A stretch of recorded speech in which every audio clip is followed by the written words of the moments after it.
Inti Ishak, nombor matrik A168170. Baiklah, hari ini saya akan berkongsi tentang 20 dasar Islam, 20 dasar pegangan seorang Muslim yang telah disyarahkan oleh Imam Hasan Al-Banna. Baiklah, saya akan berkongsi salah satu daripadanya, iaitu dasar ke-17 yang bertajuk Akidah Islam. Baiklah, ini adalah syarahnya. Wal-aqidatu asas al-amal wa amalun al-qalbun ahum min amalin al-jarihah wa tahsilul kamal fi kulayhima matlub syara'an wa in ikhtilafat martabatan at-talbu. Yang bermaksud, akidah adalah asas kepada amalan dan amalan hati adalah lebih penting dari amalan anggota luar. Mencari kesempurnaan dalam keduanya, yakni amalan zahir dan hati adalah dituntut oleh syarak walaupun terdapat perbezaan darjat tuntutan ini.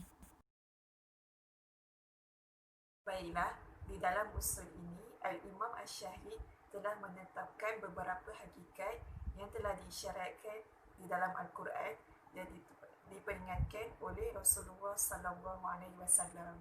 Baiklah, saya akan pergi kepada poin yang pertama, iaitu akidah asas amalan. Okey, dengan beriman kepada Allah SWT dan memelihara akidah merupakan asas untuk setiap sesuatu. Maka tanpanya, setiap amalan yang kita lakukan tu tidak akan bernilai. Walaupun amalan kita lakukan tu nampak cantik, dan walaupun kita lakukan banyak amalan, tanpa akidah, dia tidak akan bernilai. Berdasarkan firman Allah SWT dalam surah Al-Furqan ayat 23 yang bermaksud, dan kami hadapi segala amal yang mereka kerjakan, lalu kami jadikan amal itu bagaikan debu yang berterbangan. Seterusnya, firman Allah SWT di dalam surah An-Nur ayat ke-39 yang bermaksud, orang-orang kafir, amalan mereka itu seperti bayangan panas di padang pasir. Orang yang haus mengira bahawa itu adalah air, sehingga apabila ia sampai ke tempat itu, ia tiada mendapati sesuatu apapun dan mendapati Allah di sisi amalannya. Lalu Allah gunakan perhitungannya dan Allah amat cepat perhitungannya. Baiklah, maka menjadi kewajipan untuk setiap Muslim umumnya dan kepada para murabi khususnya untuk menitikberatkan dalam menanamkan akar-akar keimanan dan akidah agar hati kita sentiasa terpelihara dan setiap amalan kita diterima. Baiklah, kita pergi kepada poin yang kedua, iaitu amalan hati dan amalan anggota. Sesungguhnya hati kita ni semulia-mulia anggota kerana ia merupakan tempat lahirnya iman kita. Dan bila perbuatan baik dan buruk tu, perbuatan baik dan buruk anggota itu bergantung kepada hati kita. Dalam hal ini, Rasulullah SAW bersabda yang bermaksud, ketahuilah dalam jasad manusia itu ada sepotong daging.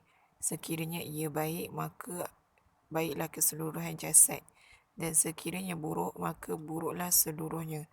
Ketahuilah ia adalah hati. Seterusnya, dalil di dalam Al-Quran, Allah SWT telah berfirman di dalam surah Ar-Ra'd ayat yang ke-11 yang bermaksud, sesungguhnya Allah tidak akan mengubah keadaan sesuatu kaum sehingga mereka mengubah apa yang ada pada diri mereka. Baiklah, kerana itulah amalan-amalan hati itu lebih afdal daripada amalan anggota badan. Okey, di sini saya akan kongsikan antara amalan-amalan hati. Yang pertama adalah bertawakal kepada Allah SWT, sentiasa rasa syukur kepada Allah SWT, dan yang ketiga, ikhlas dalam setiap perkara yang kita lakukan. Baiklah, kita pergi kepada poin yang ketiga, iaitu amalan hati dan amalan anggota dituntut. Baiklah, kewajipan untuk setiap Muslim sentiasa berusaha memperbaiki diri dari segi amalan hati dan juga amalan anggota.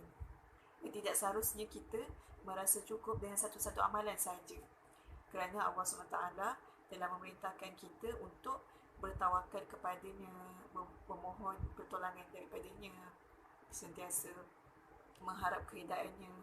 Dan Allah SWT juga memerintahkan kita agar menunaikan solat 5 waktu, menunaikan zakat, berpuasa bulan Ramadan, dan amalan-amalan sunat yang lain yang melibatkan anggota kita.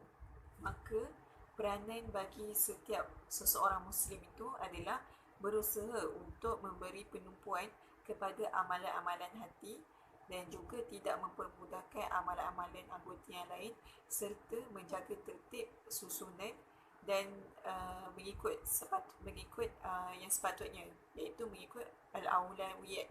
Ini maksudkan apa yang kita patut utamakan.